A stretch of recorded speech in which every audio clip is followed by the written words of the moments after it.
بسم الله الرحمن الرحيم.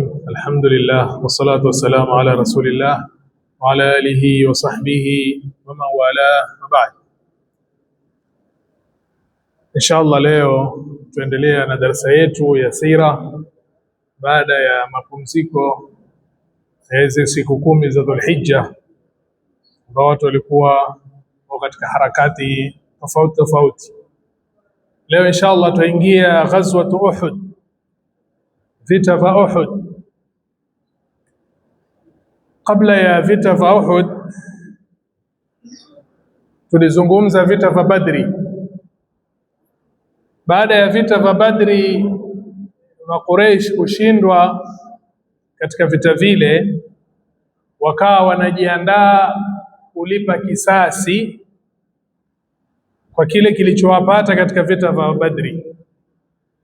Ghafla wakapata pigo lingine. Kabla ya vita vya Uhud walipata pigo lingine katika sehemu inaitwa Qirada,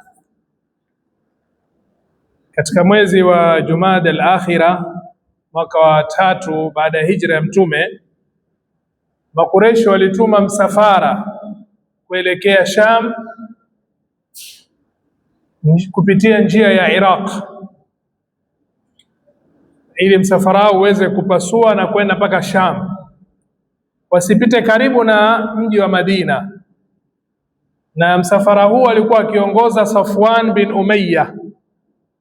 Mtume sallallahu akajua, akamtuma Zaid bin Haritha akiwa na kikosi cha watu 100 wakiwa juu ya farasi. Zaid akauvizia ule msafara wa Makureish ikiwa unashukia sehemu ya Najdi inayoitwa Qirada. Zaid akaweza kunyakua msafara wote, na wale waliokuwa wakiongoza msafara ule walikuwa na ngamia zao na wakakimbia wote. Yule aliyekuwa dalil mwenye kuwafahamisha njia anaitwa Furata ibn Hayyan, akawa ni mwenye kutekwa nyara na kisha akasilimu. Kwa hiyo ghanima ya vita hivi ikakadiriwa ni 100,000, ni takriban 1,100. Kipigo hiki ambacho Makureishi walikipata baada ya vita vya Badri kiliwatia uchungu sana. Wakawa wanajiandaa na kisasi kikubwa. Kwa hivyo walipopata kipigo hiki cha Qirada, wakazidi hasira, wakawa ni wenye kufanya bidii na haraka katika kujiandaa, na wakafungua babu tatawwu. Yoyote anayetaka kujitolea kushiriki katika vita dhidi ya Waislamu basi anaruhusiwa kuingia. Kwa wakakusanya maahabish wa Ethiopia ama mahabash, na wakahusisha mashuara, waimbaji mashairi na watoaji mashairi, hasatan wawe ni wenye kufanya tahrid, wanahimiza watu na wakiwahimiza na ighra kwa mashairi. Wakajiandaa Makureish jeshi takriban watu 3,000 muqatil, wapiganaji takriban 3,000, na wakawa na ba'ir 3,000, ngamia 3,000, wa 200 faras, farasi 200, wa 700 dir'i, zile nguo za vita, wakawa na takriban 700. Na kisha wakabeba katika msafara wao huu adadu minan niswa, wanawake kadhaa, wawe wanafanya tahridh, wanahimiza na wakitia hamasa kwa wale wanaume na ushujaa waweze kupigana na Waislamu. Kiongozi wao mkuu katika vita hivi akawa ni Aba Sufyan, na mbebaji bendera ikawa ni Abdal, ni katika abdal mashujaa wa Bani Abdiddar. Jeshi hili la Makuraish likataharaka fi ghaidhihi wa ghadabi, chuki zake na hasira zake, mpaka ikaweza kufikia pambizo za mji wa Madina. Kisha likatulia na likaweka kambi yake katika sehemu ambayo kwamba iko wazi katika bonde Wadi Qanat, ambao ni karibu na Jabal Ainain na Jabal la Uhud, na ikiwa ni siku ya Jumaa tarehe 6 mwezi wa Shawwal mwaka wa 3 baada ya hijra ya Mtume sallallahu alaihi wasallam. Mtume sallallahu alaihi wasallam akapewa habari kabla ya jeshi kuingia sehemu ile, takriban wiki moja ikawa Mtume sallallahu alaihi wasallam amepata habari. Mtume sallallahu alaihi wasallam akaandaa vikosi dauriyat askaria ambao walikuwa vikizunguka awe ni tahassuban litawari, ikiwa kuna jambo lolote emergency itakaotokea, basi vile vikosi vitakuwa ni wenye kupambana na kuweza kuhifadhi mji wa Madina ambao kwamba ilikuwa ni ad-daula al-walida, dola changa ambayo Mtume sallallahu alaihi wasallam aliassis baada ya hijra, na vita vya Badri viliweza kuonyesha nguvu ya Waislamu waliokuwa nayo. Jeshi liliposhuka sehemu ile, Mtume sallallahu akawashauri Waislamu juu ya mpango khutatu difa, namna ya kudefense. Ilikuwa rai yake Mtume sallallahu Waislamu wajifungie katika Madina na wanaume wapigane sehemu zile ambazo kwamba katika vichochoro na sehemu ambazo kwamba Makuraish wataingilia, na wanawake wawe juu ya majumba, watakuwa ni wenye kuwarushia chochote ambacho kwamba watakuwa nacho. Rai hii Abdullah ibn Ubay bin Salul rasul munafiqin akawa ni mwenye kukubali, na ni kana kwamba yeye kusudio lake ni abaki nyumbani pasina kutuhumiwa kwamba yeye hakuenda vitani. Kwa hivyo ikiwa kutakuwa na mapambano yatakuwa ndani ya mji wa Madina, basi kwake ni bora, kwa sababu yeye hataki kutoka kwenda vitani. Lakini vijana shabab wakawa na hamasa na wakatoa rai ya kwamba tupambane katika sehemu makshuf ya wazi. Ikakubaliwa rai yao. Mtume sallallahu alaihi wasallam akagawanya jeshi katika vikosi vitatu, 3 kataib. Katibatun lilmuhajirin, kikosi kikawa kimoja ni cha muhajirin na aliyebeba bendera ni Musa bin Umair, na katiba nyingine ni ya Aus, kikosi kingine ni cha Aus akabeba bendera Usaid bin Hudayr, na kikosi cha tatu ni cha Khazraji ambacho alibeba bendera Al-Hubab bin Mundhir. Baada salati al-asri Mtume sallam akaelekea mpaka Jabal Uhud, na alipofika sehemu inaitwa Sheikhain akawa ni mwenye kuliangalia lile jeshi, kalifanyia isti'rab. Vijana wadogo akawarudisha, na kuna kijana mmoja alikuwa na umri wa miaka 15 akiitwa Rafi' bin Khadij. Huyo alikuwa ni hodari sana katika kurusha viembe. Mtume sallam akamruhusu, lakini Samura bin Jundub ambaye alikuwa ni kijana pia akasema, ana aqwa minhu wa ana asra'uhu, mimi nina nguvu kumshinda huyu na mimi nampiga mieleka na mbwaga huyu. Rasulullah, mbona umemruhusu huyu na mimi anirudisha? Mtume sallam fa amarahuma bil musara'a, akaamrisha wapigane mieleka, angalie kweli asemayo. Na kweli baada ya kuamrishwa, fasaraa Sumratu rafi'an, huyu kijana wa pili akamshinda yule wa mwanzo ambaye Mtume alimruhusu kwa sababu alikuwa ni mwenye mrushaji viembe vizuri. Basi faajazahu aidan, na huyu pia akamruhusu, akamwambia na wewe utakwenda vitani. Sehemu hii ya Sheikhain Mtume sallam akasali maghrib na isha, kisha akalala hapo, akachagua watu 50 katika kulinda ile kambi. Na akhir al-layl, mwisho usiku kabla ya salati al-fajri, Mtume sallam akaondoka na jeshi lile na akawa ni mwenye kusali salati al-fajri sehemu inaitwa Shaut.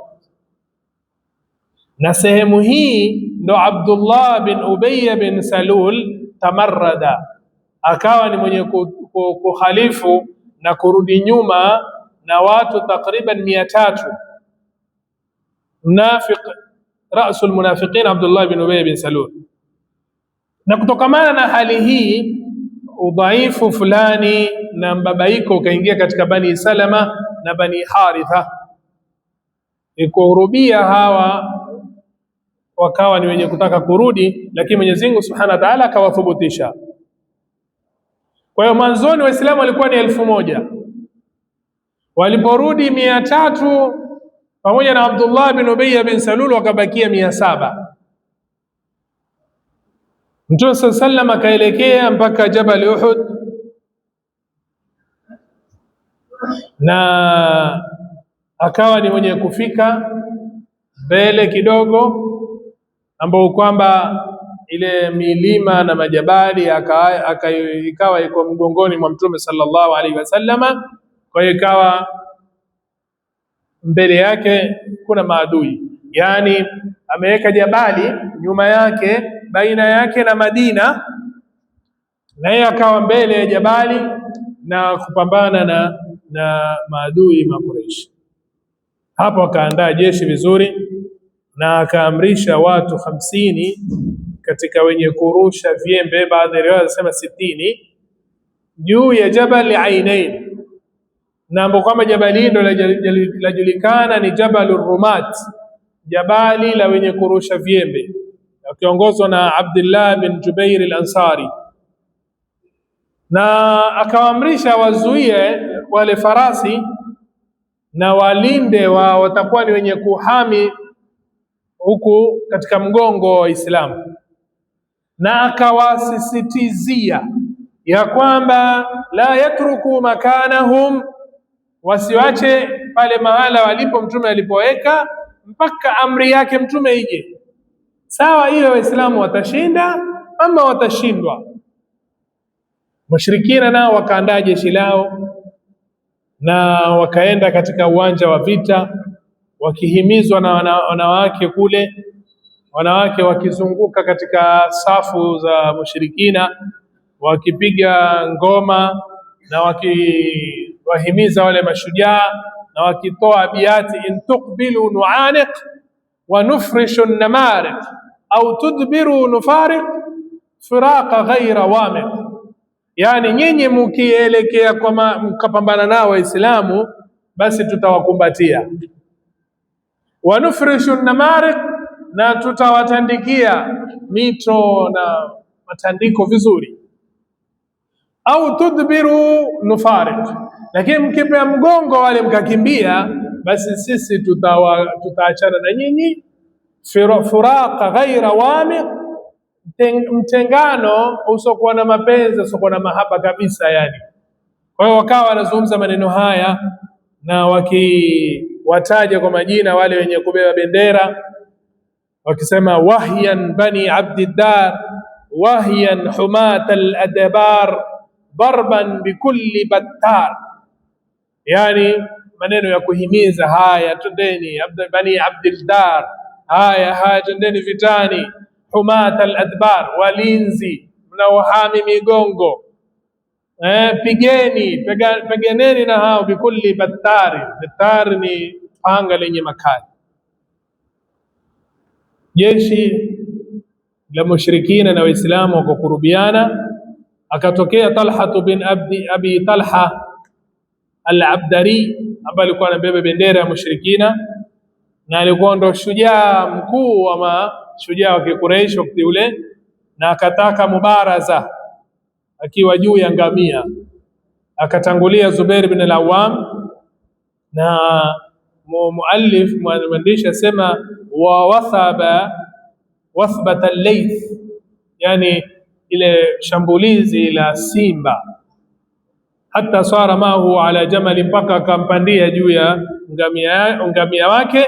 Thumma akhadhahu waqtahama bihi al-ardha, kisha akashuka naye chini kama vile simba anavorukia juu ya mtu aliyojuu ya ngamia, kisha akamshukisha chini. Wa dhabahu bisayfihi, Mtume sallam akapiga takbira, wakabbara almuslimuna, na Waislamu wakapiga takbira. Kisha baada ya mubaraza ile challenge na mapambano yale ya mtu mmoja mmoja, kila nukta ikawa sasa watu wanapambana. Khalid bin Walid wakati ule hakuwa Muislamu, Saifullah al-Maslul, akiwa yeye ni katika wale mfursani al-mushrikin, wale ambao wako juu ya farasi wapiganaji. Akajaribu mara kadhaa ili aweze kuwafikia Waislamu, lakini akashindwa, kwa sababu wale waliokuwa juu ya jabali walikuwa wakimtupia vyembe, wakamrudisha. Waislamu wakawa ni wenye kuendelea na mapambano mpaka wakaweza kuua takriban wapiganaji mushrikina 11 na bendera ikaanguka. Waislamu wakaendelea hata mushrikina ikawa hali imekuwa ngumu kwao. Katika taqaddum hii Waislamu wanasonga mbele. Hamza ibn Abdul Muttalib, Asadullah wa asadu Rasuli sallam, Hamza ammi yake Mtume, akawa ni mwenye kuuawa, ambaye aliuliwa na Wahshi bin Harb. Habshi alikuwa ni hodari wa kurusha mikuki, na bwanake ambaye ni Jubair bin Mut'im alimwahidi ya kwamba lao atamuua Hamza atamwacha huru, kwa sababu Hamza ndiye alimuua ammi yake Jubair ibn Mut'im ambaye ni Tuaima bin Adi bin Badfi katika vita vya Badri.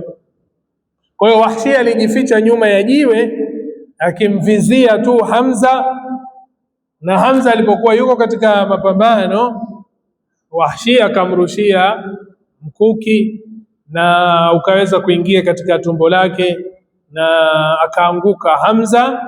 Hakuweza kusimama mpaka akawa ni mwenye kufikiwa na mauti radhiallahu anhu. Kwa hiyo katika hii nukta ya mwanzo mushrikina walishindwa, wakakimbia. Wanawake waliokuwa wakihimiza nao wakakimbia, Waislamu wakawafuata nyuma, huku mushrikina wakitupa silaha zao, Waislamu wakichukua ghanima. Hapa ndio wakakosea wale waliokuwa juu ya jabali, wakashuka watu 40. Katika kitabu hiki wameandika ni watu 50, baadhi ya riwaya sema ni 60, lakini wakashuka watu takriban 40 ili wapate ghanima, wapate ngawira, pamoja na kwamba Mtume aliwahimiza wabakie hata kama tutashindwa, lakini wakashuka. Kwa hiyo Khalid bin Walid akatumia hii fursa, akawavamia wale 10 waliobakia katika Jabal Rumat na kuwaua, kisha akalizunguka lile jabali, na ikawa sasa Waislamu wapo katikati, akawazunguka tatwiq. Kwa hiyo washirikina waliokuwa wakikimbia wakajua ya kwamba huko nyuma kuna wenzetu ambao kwamba wamewanusuru, kwa hivyo wakageuka. Kwa hivyo Waislamu wakabaki katikati ya mushrikina ambao huko wanaongozwa na Khalid bin Walid, na wale waliokuwa mbele wakakimbia. Na Mtume sallallahu alayhi wasallam alikuwa na jeshi la Waislamu, na walikuwa watu 7 katika Ansari, watu 7 katika Ansari wa Madina na 2 katika Muhajirin. Wale mashujaa waliokuwa na Khalid bin Walid walipoona Mtume sasa alipoona kwamba hawa wanakuja kwao pamoja na Khalid bin Walid, akawa ni mwenye kuwaita masahaba wake kwa sauti ya juu, ilayya ibadallah, njoni kwangu waja Mwenyezi Mungu. Mushrikina wakasikia ile sauti ya Mtume sallallahu alaihi wasallam, walaallahum, muallif asema laalla wao kanu aqraba ilayhi min almuslimin, walikuwa karibu zaidi na Mtume kuliko hata Waislamu. Kwa hiyo wakakusanyika kundi katika mushrikina na wakawa ni wenye kumshambulia Mtume sallallahu alaihi wasallam, na wakawa wanataka kummaliza kabla ya Waislamu hawajafikia Mtume sallallahu alaihi wasallam. Mtume sallallahu alaihi wasallam akawa ni wenye kusema, man yarudduhum anna walahu aljanna au huwa rafiqi fil janna, nani atakawarudisha hawa na atapata janna, au atakuwa sahibu wangu, rafiki yangu katika pepo. Mmoja katika maansar akatangulia na akawasukuma, akawapush wale mushrikina mpaka akawa ni mwenye kuuawa. Kisha akatangulia mwingine, kisha akaenda mwingine, kila mmoja ajitolea katika kumhami Mtume sallallahu alaihi wasallam mpaka wakafika watu 7. Alipoanguka wa 7, ikawa wamebakia makureishi wawili tu kando ya Mtume sallallahu alaihi wasallam, Talha bin Ubaidillah na Saad bin Abi Waqqas. Tusema katika maelezo ya kwamba visa hivi hatuelezi kwa ajili ya furaha, bali tueleza iwe ni ibra. Kullan naqussu alayka min anba'i rusuli ma nuthabbitu bihi fuadak. Mwenyezi Mungu anambia Mtume, tunakupa visa vya mitume ili mtuthubutishe moyo wako. Ikiwa masahaba walijitolea namna hii kwa ajili ya kumnusuru Mtume na kunusuru dini ya Mwenyezi Mungu Subhanahu wa Ta'ala, sisi tumefanya gani? Tumefanya juhudi ipi? Tumekuwa na harakati zipi? Ibada ya mtu binafsi peke yake haitoshelezi kwamba sisi tumenusuru dini ya Mwenyezi Mungu Subhanahu wa Ta'ala. Kwa hiyo wakaanguka 7, wakabaki makureishi wawili. Mushrikina wakazidisha mashambulizi yao dhidi ya Mtume sallallahu alaihi wasallam mpaka jiwe likali lenye kumpiga Mtume sallallahu alaihi wasallama katika ubavu wake, katika kichwa chake, meno yake ya chini yakawa ni yenye kupatwa. Meno yake rubaiyatuhu al-yumna sufla, meno yake ya chini upande wa kulia yakawa ni yenye kupatwa, na ili kanwa, hii lips yake ya chini ikawa ni yenye kujeruhiwa, na bapa lake la uso likawa lenye kujeruhiwa, na akapigwa na panga katika wajnatihi, ambao ni sehemu hii ya chini ya jicho, hapa katika sehemu juu ya shavu, na alikuwa amevaa ile zile dar'i ambayo ilikuwa inahami silaha. Sasa vile vyuma alikuwa amevaa vikayenye kuingia ndani katika mashavu ya Mtume sallallahu alaihi wasallam. Kisha katika bega akapigwa panga lingine kali sana, ambapo kwamba Mtume sallallahu alaihi wasallam alikuwa akistaki maumivu kwa miezi kadhaa baada ya tukio kama hili. Na Mtume sallallahu alaihi wasallam alikuwa amevaa dar'i mbili, yani zile mavazi ya kivita, haikuweza kufikiwa huku sehemu za huku. Waka kulli hadha, yote haya yanatukia pamoja na kwamba mushirikina Makuraishi walikuwa wanapambana mapambano ya kufa kupona, na huku Waislamu katika masahaba Mtume sallallahu alaihi wasallam wakimhami Mtume sallallahu alaihi wasallam. Saad bin Abi Waqqas alitupa viembe kumhami Mtume sallallahu alaihi wasallam mpaka Mtume sallallahu alaihi wasallam akawa ni mwenye kumtufia katika chombo chake, na akamwambia irmi fidaka abi wa ummi. Talha bin Ubaidillah akawa ni mwenye kupambana mpaka akapatwa na 35 au 39 jurha, majiraha takriban 39 au 35. Akamhami kwa mkono wake Mtume sallallahu alaihi wasallam mpaka vidole vyake vikawa ni vyenye kupatwa na majiraha, hatta shullat, mpaka vikapooza kabisa. Mtume sallallahu alaihi wasallam alipopatwa kwa vidole vyake akasema hisi, yani ile hisia ya maumivu. Mtume sallallahu alaihi wasallam akamwambia, lau qulta bismillah, lau ungesema bismillah la rafa'atka almalaikatu wan nas yanzurun, malaika wangekunyanyua na watu wakiangalia. Katika hali hii ngumu sana, mwalifu asema Jibril na Mikail wakawa ni wenye kushuka, wakapigana kumhami Mtume sallallahu alaihi wasallam, na ikawa kuna idadi kadhaa ambao katika Waislamu wamemhami Mtume sallallahu alaihi wasallam, ikiwa mojawapo ni Abu Bakar wa kwanza na Abu Ubaida bin Jarrah. Na Abu Bakar alienda kutoa ile halqa ya mighfar, ile ambayo ilikuwa imeingia katika uso wa Mtume sallallahu alaihi wasallam, na akawa ni mwenye kukakamia Abu Ubaida mpaka akaweza kutoa kwa meno, na meno yake ya juu yakaanguka kwa sababu ya kile chuma ambacho kwamba ametaka kukitoa. Muallif asema aling'ang'ana kutoa ile ya pili mpaka jino la pili likaanguka. Katika hali hii akamfikia Mtume Abu Dujana, Mus'ab bin Umair na Umar bin al-Khattab na Ali bin Abi Talib na wengineo, idadi ya Waislamu ikawa ni yenye kuongezeka, na mushrikina nao wakazidisha mashambulizi yao. Waislamu wakawa ni wenye kusimama na butulat nadira, ushujaa wa kipekee. Wengine wanarusha viembe, wengine anamhami Mtume, wengine anapigana, wengine anamhami Mtume na mwili wake, zile mishale inaorushwa, basi walikuwa wakihami baadhi na miili yao.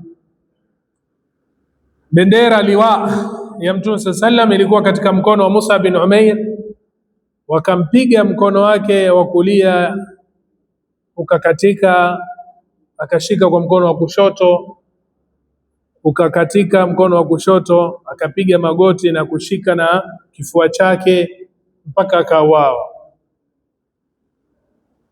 Na aliyemuua huyu Mus'ab bin Umair anaitwa Abdullah bin Qami'ah. Huyu Abdullah bin Qami'ah alipomuua Mus'ab bin Umair akadhani kwamba amemuua Mtume sallallahu alaihi wasallam, kwa sababu Mus'ab alikuwa akifanana na Mtume sallallahu alaihi wasallam.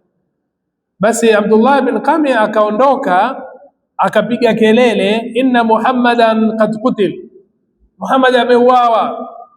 Hii habari kaenea haraka sana, na kwa kueneza habari hii yale mashambulizi ya mushrikina yakapungua, wakidhani kwamba wamefikia lengo na wamepata lile walikuwa wanalitaka, na wale ni kumuua Mtume sallallahu alaihi wasallam. Inshallah tutakomea nukta hii ya pili ambayo tutaieleza kwa ufupi. Mwenyezi Mungu akitujalia tutaendelea wiki ijayo nukta iliyobakia katika vita hivi vya Uhud. Nikimalizia, Waislamu walipoona ya kwamba mushrikina wamewazunguka, walikuwa na irtibak, pata mbabaiko na kushtuka, hawakufikia kiwango cha kuwa kitu kimoja. Kuna wengine walikimbia mpaka wakafika Madina Munawwar, wengine walikimbia katika shiibi ya Uhud, wengine walienda kwa Mtume sallallahu alaihi wasallam wakamhami Mtume sallallahu alaihi wasallam, na wengi walibakia katika daira tatwiq, wakiwa wamezungukwa, wamethubutu katika sehemu zao, wakipambana na wale waliowazunguka na wakipigana nao. Nilikuwa hawana mwenye kuwaongoza, kwa hivyo ikapatikana irbak kubwa katika safu zao, mpaka mmoja katika Waislamu anaitwa Yaman Walid al-Yaman Walid Hudhaifa, babake Hudhaifa, akauliwa na Waislamu kwa sababu ya ile hali ya mbabaiko ambao kwamba walikuwa wametokea. Waislamu wenyewe wakamuua, na waliposikia habari ya kuwa Mtume sallallahu alaihi wasallam, wengine wakakosa nguvu kabisa, mpaka wengine wakaacha kupigana, wengine wakashujaisha wakisema mutu ala ma mata alaihi rasulullah, kufeni kwa kile alichokufa Mtume sallallahu alaihi wasallam. Walipokuwa katika hali hii Ka'b bin Malik akamwona Mtume sallallahu alaihi wasallam akiwa anapasua njia akija kwao, kwa wale waliozungukwa, akamjua, akatoa sauti ya juu ya kwamba ya mashara muslimin abshiru, enyi waislamu mpateni bishara njema, hadha rasulullah sallallahu alaihi wasallam, huyu hapa Mtume sallallahu alaihi wasallam. Ikawa sasa waislamu wanarudi na wakakusanyika kando ya Mtume sallallahu alaihi wasallam, takriban watu 30 katika masahaba Mtume sallallahu alaihi wasallam. Kwa Mtume akapasua njia baina ya mushrikina na akaweza kuwaokoa wale ambao kwamba walikuwa wamezungukwa, na akawatoa mpaka akawafikisha katika jabal. Mushrikina walijaribu kuweza kuzuia ile insihab, ile kuweza kutoka katika ile tatwiq ambao walikuwa wamezungukwa, lakini walifeli. Katika hali hii wakauawa wawili katika majaribio kama haya, na kwa khutwa mpango kama huu Waislamu wakaweza kuokoka. Lakini baada ya kutoa thamani ghali kwa makosa ambao waliyafanya wale wenye kurusha viembe na kukhalifu amri ya Mtume sallallahu alaihi wasallam, na Mtume sallallahu alaihi wasallam akaweza kuwatoa hawa maswahaba waliokuwa wamezungukwa na akaenda nao juu ya sehemu ya jabali. Inshallah Mwenyezi Mungu Subhanahu wa Ta'ala kwa haya machache atujalie min alladhina yastami'una alqawla fayattabi'una ahsana. Rabbana taqabbal minna innaka antas samiul alim wa tub alaina innaka antat tawwabur rahim. Inshallah Mwenyezi Mungu akijalia wiki ijayo tutakuwa ni wenye kutoa nafasi ya maswali, lakini leo kwa sababu ya mvua na harakati hizi tutakomea hapa. Mwenyezi Mungu Subhanahu wa Ta'ala ajalie min alladhina yastami'una alqawla fayattabi'una ahsana. Wassalamu alaykum wa rahmatullahi wa barakatuh.